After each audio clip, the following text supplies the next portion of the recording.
Vasudevaya. Om Namo Bhagavate Vasudevaya. Narayanam Namaskritya Naram Chaiva Narottamam Devim Saraswatim Vyasam Tato Jayamudite Nashtaprayeshu Bhadreshu Nityam Bhagavata Sevaya Bhagavati Uttam Shloke Bhaktir Bhavati Naishtike. So continuing with the discussion on Srimad Bhagavatam, Canto 7, Chapter 7, what Prahlad learned in the womb. Text number 50 onwards. So Prahlad Maharaj is further saying, Devo asuro manusyo va yaksho gandharva eva va bhajan mukunda charanam swasti man syad yatha vayam. If a demigod, demon, human being, yaksha, gandharva, or anyone within this universe renders service to the lotus feet of Mukunda, who can deliver liberation, he is actually situated in the most auspicious condition of life, exactly like us, the Mahajans, headed by Prahlad Maharaj.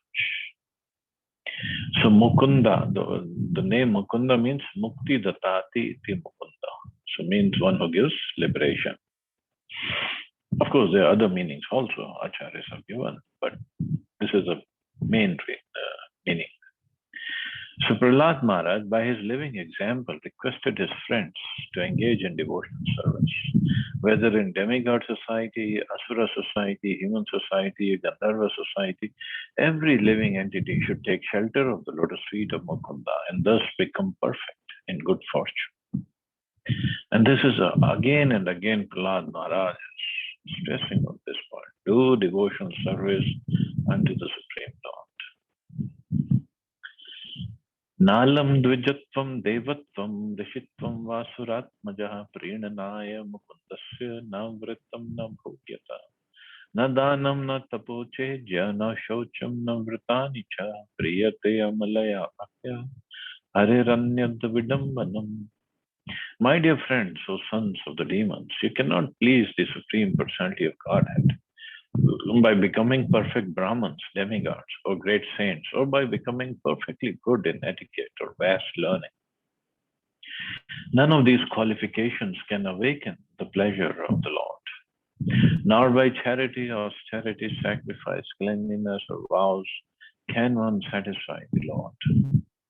The Lord is pleased only if one has unflinching, unalloyed devotion to Him. Without sincere devotional service, everything is simply a show. So everything, if it is, whether it is austerities or charities, anything, is a show if it has no devotion service. Prahlad Maharaj concludes that one can become perfect by serving the Supreme Lord sincerely by all means. Material elevation to life as a Brahman, demigod, rishi, and so on are not causes for developing love of Godhead. But if one sincerely engages in the service of the Lord, his Krishna consciousness is complete. This is confirmed in Bhagavad Gita. Api chet suturachara. Even if one commits the most abominable actions, if he is engaged in devotional service, he is to be considered saintly because he is properly situated. To develop unalloyed love for Krishna is a perfection of life. Other processes may be helpful, but if one does not develop his love for Krishna, these other processes are simply a waste of time. Simply a waste of time. So strong. Even Bhagavatam says, Dharma Sunushtita Pumsa. The duties, dharma executed by men, regardless of occupation, are only so much useless labor if they do not provoke attraction for the message of the Supreme Lord. The test of perfection is one's unalloyed devotion to the Lord. So that's what we have to develop. No matter what else we do, it doesn't make sense. Doesn't I won't say it doesn't make sense, but it doesn't help. If there is no devotion, there is no bhakti. And other places, Prabhupada said, goes to as far as this is all sense gratification. Why? Because by doing pious activities, one will go to heaven. Even if here on earth he is doing lots of pious activities and charity and austerities, one can go to heaven. And heaven is what? Ultimate sense gratification on the material level. So it's just a simply waste of time, useless labor. Tato haro bhagavati bhaktim kurut danva atmopamyena sarvatra sarvabhutatmanishvare. Oh, my dear friends, O sons of the demons, in the same favorable way that one sees himself and takes care of himself, take to devotion service to satisfy the Supreme Personality of Godhead, who's present everywhere as a super soul of all living entities. In the same favorable way that one sees himself and takes care of himself.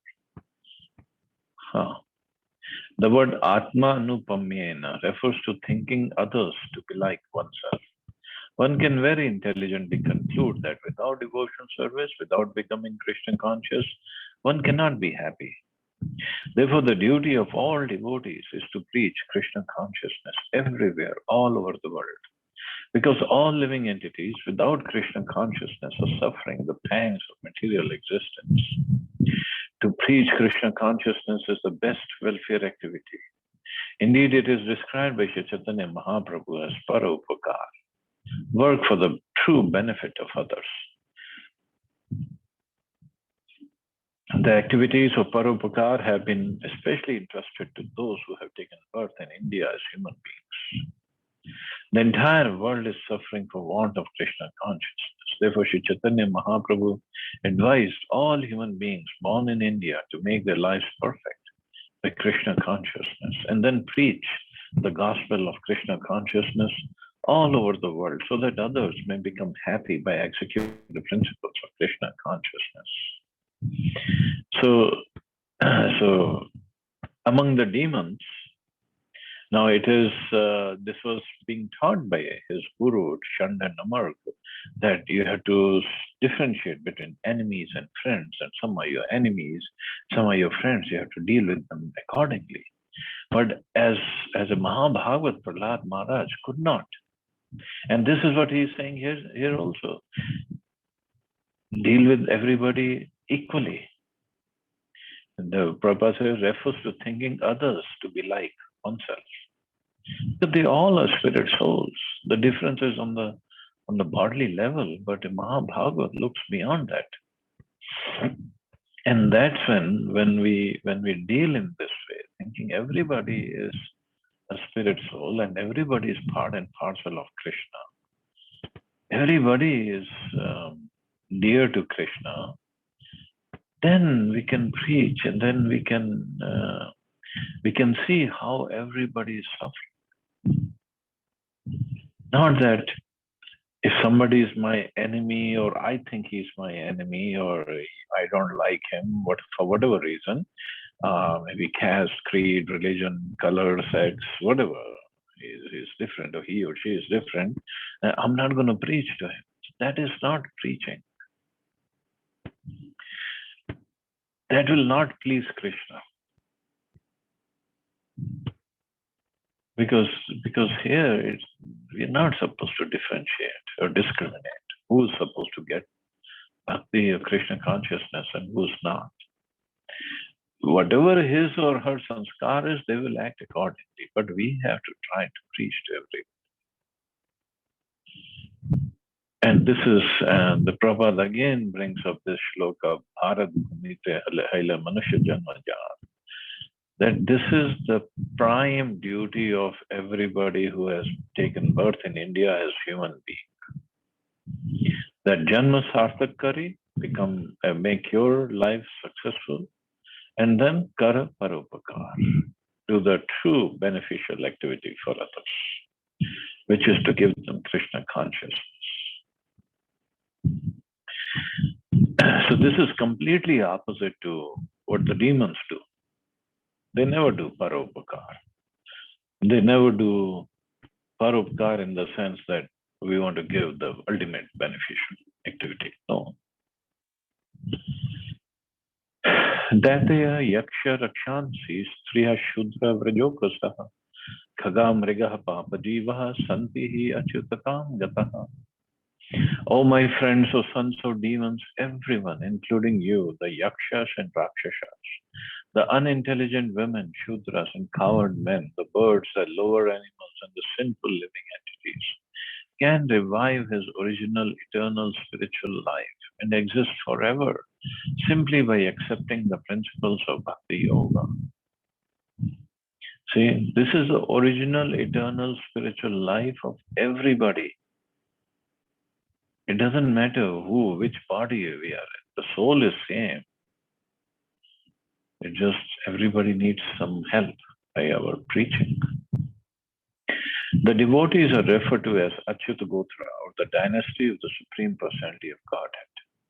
The Lord is called Achyuta as indicated in Bhagavad Gita. The Lord is infallible in the material world because he is the supreme spiritual person. Similarly, the jivas who are part and parcel of the Lord can also become infallible.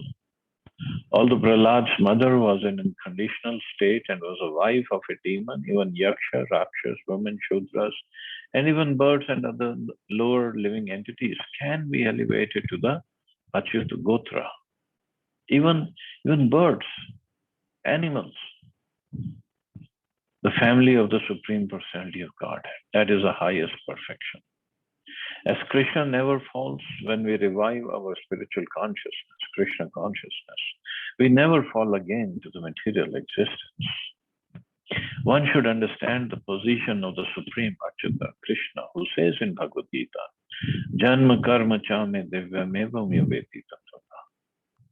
One who knows the transcendental nature of my appearance and activities does not, upon leaving the body, take his birth again in this material world, but attains my eternal abode, O Arjuna.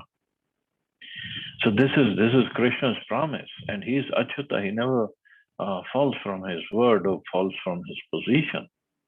So when he says, just understand my activities, appearance, and activities in truth, transcendental nature, then you will never come back to this material world.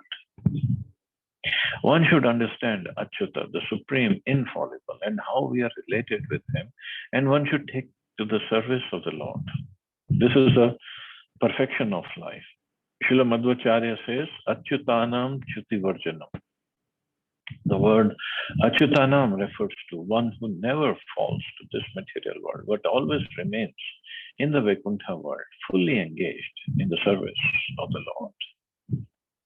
So that is the position of a devotee. He comes to the level of Achyuta Gotra.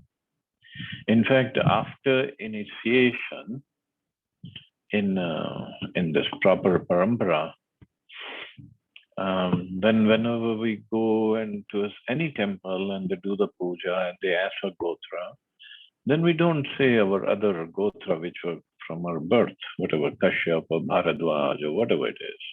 We all say we are from Achyut Gotra. And they all know, all the Pandits, all the Brahmins, they know that.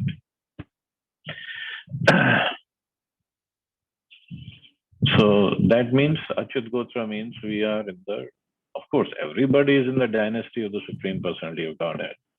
But one who takes initiation means then he has formally accepted this dynasty or this path.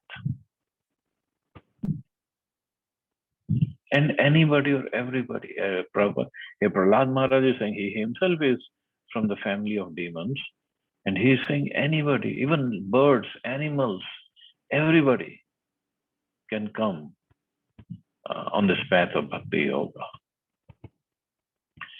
Etavanev lokyasmin punsa swartha parasmritaha ekanta bhaktir govinde yat sarvatra tadikshanam. In this material world, to render service to the lotus feet of Govinda, the cause of all causes, and to see him everywhere is the only goal of life. This much alone is the ultimate goal of human life, as explained by all the revealed scriptures. In this verse, the word Sarvatrata Dikshana describes the highest perfection of devotional service, in which one sees everything with reference to Govinda's activities. The highly elevated devotee never sees anything unrelated to Govinda. So that's the perfection. Everything in relationship, not just everything, every incident in relationship with Krishna. And that too, as a devotee, he always sees favorably. He cannot see anything unfavorably. Sthavar jangam dekhe na dekhe tara murti sarvatra hai nij ishtadeva spurti. The Mahabhagavad, the advanced devotee, certainly sees everything mobile and immobile, but he does not exactly see their forms. Rather, everywhere he immediately sees manifest the form of the Supreme Lord. Even in this material world, a devotee does not see materially manifested things. Instead, he sees Govinda in everything. When he sees a tree or a human being, a devotee sees them in relation to Govinda. Govinda Madi Purusha. Govinda is the original source of everything. As says in Brahma Samhita, Krishna, who is known as Govinda, is the supreme controller. He has an eternal, blissful spiritual body. He is the origin of all. He has no other origin, for he is the prime cause of all causes. So he is the origin of all. Everything comes from him. The test of a perfect devotee is that he sees Govinda everywhere in this universe, even in every atomic particle. And this is the perfect vision of a devotee. It is therefore said, Narayanam ayamadhira pashyanti paramarthina jagadhanan mayam lubdha kamuka kamini mayam. Kamuka kamini mayam. A devotee sees everyone and everything in relationship with Narayan. Narayanam ayam. Everything is an expansion of Narayan's energy, just as those who are greedy see everything as a source of money making. So those who are greedy see everything as a source of money making. Even if they go to forest or anywhere, they see, oh, okay, by selling this I can make money, by selling that I can make money. And those who are lusty see everything as being conducive to sex. The most perfect devotee, Prahlad Maharaj, saw Narayan, even within a stone column. So this is a prelude to his seeing Lord Narasimhadev in the column. He saw Narayan or Narasimhadev everywhere. This does not mean, however, that we must accept the words Daridra Narayan. Again, Prabhupada comes to this point, which have been manufactured by some unscrupulous person. One who actually envisions Narayan everywhere makes no distinction between the poor and the rich. To single out Daridra Narayan or poor Narayan and reject the Dhani Narayan or rich Narayan is not the vision of a devotee. Rather, that is the imperfect vision of materialistic persons. They just coin up these terms, but philosophically it's not correct. If somebody wants to serve some poor people, give them some help, that is a different story. We don't call them Daridra Narayans. And also, seeing the Lord everywhere doesn't mean everything is Lord. Means, like, I'm looking at my phone right now or this computer right now. It doesn't mean everything is Lord. It's all energy of the Lord. It all comes from the Lord. Everything is not the Lord. So we don't start praying to everything. If we are so pure, Lord might appear from the phone or from the computer. But just like when Prahlad Maharaj saw Lord in the column, it didn't mean the column was the Lord. The Lord was in the column and he gave darshan to Prahlad Maharaj. So big difference. Big difference. It doesn't mean we start worshipping the column. Every column is worshipable. Every column is related to the Lord because it's all made up of energy of the Lord. That way, yes, we should respect. But it's not worshipable. So we still have some time, so we can start the 8th chapter. 8th chapter entitled Lord Nrsimhadev slays the king of the demons. Text 1. Shri Narad Uvacha Ath Daitya Sutah Sarve Shrutva Tad Anuvarnitam Jagruhur Nirvadyatvanam Ever Gurvan Anu Shikshitam. Narad Muni continued. All the sons of the demons appreciated the transcendental instructions of Prahlad Maharaj and took them very seriously. They rejected the materialistic instructions given by their teachers, Shanda and Amar. This is the effect of the preaching of a pure devotee like Prahlad Maharaj.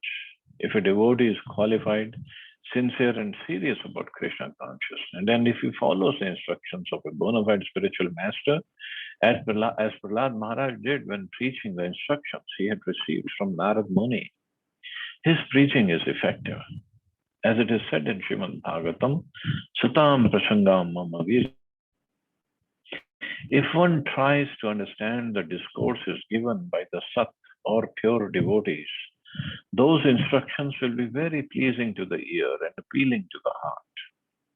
Thus, if one is inspired to take to Krishna consciousness and if one practices the process in his life, he is surely successful in returning home back to Godhead.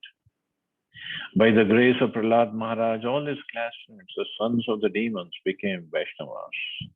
They did not like hearing from their so-called teachers, Shanda and Amar, who were interested only in teaching them about diplomacy, politics, economic development, and similar topics meant exclusively for sense gratification.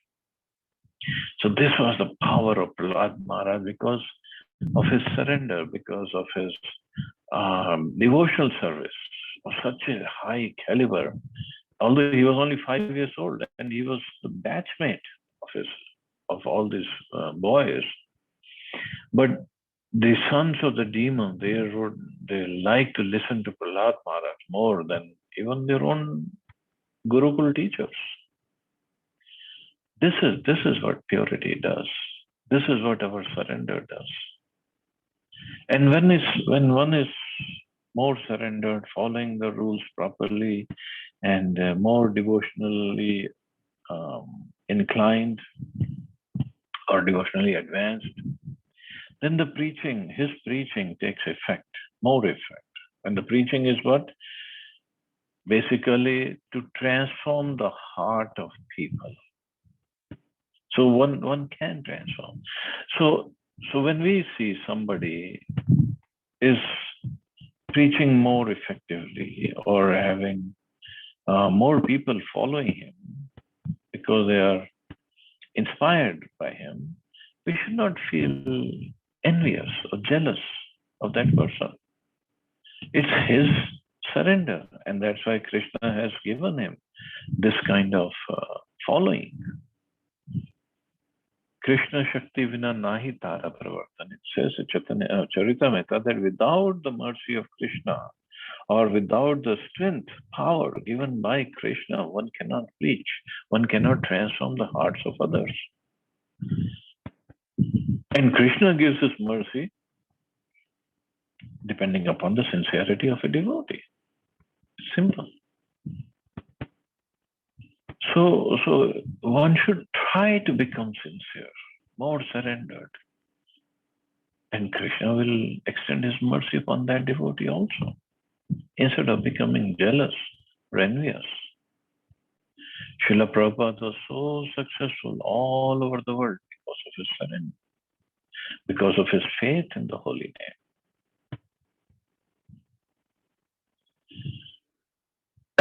So that's the quality we have to develop. Athacharya sutastesham buddhim ekanta sanstitam alaksha bhitas dvarito ragya avediyad yatha. When Shanda and Amark, the sons of Shukracharya, observed that all the students, the sons of the demons, were becoming advanced in Krishna consciousness because of the association of Prahlad Maharaj, they were afraid. They approached the king of the demons and described the situation as it was. The words Buddhim Ekanta Samsitam indicate that as an effect of Prahlad Maharaj's preaching, the students who listened to him became fixed in the conclusion that Krishna consciousness is the only object of human life. The fact is that anyone who associates with the pure devotee and follows his instructions becomes fixed in Krishna consciousness and is not disturbed by materialistic consciousness. The teachers particularly observed this in their students, and therefore they were afraid because the whole community of students was gradually becoming Krishna conscious. So obviously they were afraid because they were not listened to their mundane teachings of diplomacy, politics, this and that. And what will happen if the father or king of the demons find out on their own? So they approached Hiranyakashipu and they told him, this is the situation. What is happening in our Gurukul? Your son is preaching. Now what to do? So that's what this chapter is entitled. Lord Nrsimhadev slays the king of the demons. So now Hiranyakashipu will get really upset and he will try to kill Lord Maharaj. And then Lord Nrsimhadev will come and protect his devotee. So anyway, so we'll stop here. See anybody has any questions or comments.